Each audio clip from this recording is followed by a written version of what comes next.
Guys, জীবনের প্রথমবার না সরি কয়েকবার ট্রাই করার পরে যে প্রথমবার এত মজাদার কেক বানাই ফেলবো তা তো ভাবতেই পারিনি। আজকে তোমাদেরকে রেসিপি দিব গাইস। সো চলো, ফার্স্টে এখানে আমি একটা বাটিতে দুইটা ডিম নিয়ে নিব। ডিম দুটা কিন্তু ভালোভাবে নিয়ে নিবা গাইস। তারপরে হচ্ছে এটাকে এখন মিক্স মিক্স মিক্স মিক্স করে দিব। এখানে আমি ইলেকট্রনিক বিটারটা ব্যবহার করেছি, তোমরা চাইলে হ্যান্ড বিটারটাও ব্যবহার করতে পারো, এটা তোমাদের ইচ্ছা। এখানে আমি কিছু বলবো না, এটা রেসিপি না। সো তোমরা এভাবে মিক্স মিক্স করে নিবা। তারপরে এখানে আমি চিনি অ্যাড করে নিচ্ছি, এটা তোমরা পরিমাণ মতো দেবা, যে যতটুকু মিষ্টি পছন্দ করো। এখানে আমি যতটুকু চিনি দিচ্ছি সেটা আমার জন্য একদম পারফেক্ট ছিল গাইস। তারপরে চিনিটাকে এবার মিক্স মিক্স মিক্স মিক্স করে নেব। তারপরে মিক্স করার পরে ভিতরে দিয়ে দিব তেল। তেল এটা আমি হচ্ছে ভিডিওতে নিতে মনে নাই। তারপরে এভাবে মিক্স মিক্স করে এরকম ফুম হয়ে যাবে, তেল দিয়ে দিবা হাফ কাপের একটু কম। আসলে কোনো কিছু মেজারমেন্ট আমার মনে নাই।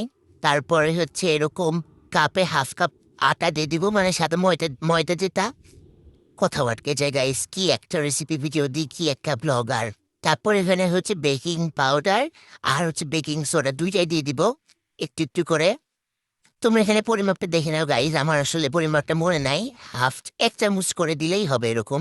তারপর কোকো পাউডার নিছি, যতটুকু আটা দিছি তার অর্ধেক মতন কোকো পাউডার দিছি। তারপরে এটাকে এখন সুন্দর করে চেলে নেব, না হলে গুটি গুটি গুটি গুটি গুলা কেকে মজা হবে না। এভাবে চেলে নিবা সুন্দর। এই যে আমাদের শুকনো পকোড়ার মিশ্রণটা, এবার এটাকে ডিমের যে মিশ্রণটা ছিল সেটা অল্প অল্প করে মিক্স মিক্স করে সবগুলাকে মিশাই নিব। অল্প অল্প করে পাউডার দিতে হবে, তাহলে ভালো মিক্স হবে। তারপরে এই যে দেখো এরকম থিকনেসটা আসতে হবে। আমার একটু পাউডার বেঁচে গেছিলো কিন্তু আমি রেখে দিছি, সবগুলো কিন্তু দিয়ে দিলে হবে না, এভাবে থিকনেসটা রাখতে হবে। তারপর এখানে আমি একটা বাটি নিছি, বাটিতে একটা কাগজ নিছি, এমনি পেপার যেটা হয় আর কি সেটা। তারপরে এখন আমি একটু তেল দিয়ে দিচ্ছি। তেলটাকে সুন্দরভাবে এখন আমি এখানে লাগাই দিব চারিপাশে। তারপরে এর ভিতরে হচ্ছে কেকের ব্যাটারটা ঢেলে দিব। ঢেলে দেওয়ার পরে চুলাতে দিয়ে দিব। তো চুলাতে দেওয়ার ভিডিওটা আমার নিতে মনে নাই গাইস, কারণ আমি আসলে কনফিউশনে ছিলাম কেকটা কেমন হবে। এর আগে যতবার বানাইছি 2-3 বার একটুও মজা হয়নি। বাট এবার যে এত মজা হয়েছে, কয়েকটা ক্লিপ নিয়েছিলাম ভালো, যে তোমাদের সাথে শেয়ার করবো তাই।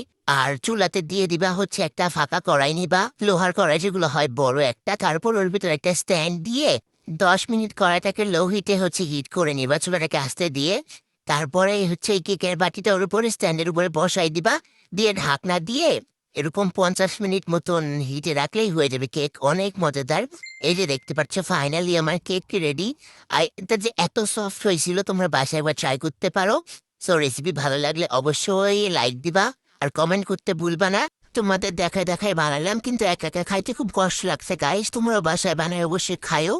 আর নেক্সট কিসের রেসিপি চাও ওইটাই কমেন্টে জানাবা। সো আল্লাহ হাফেজ।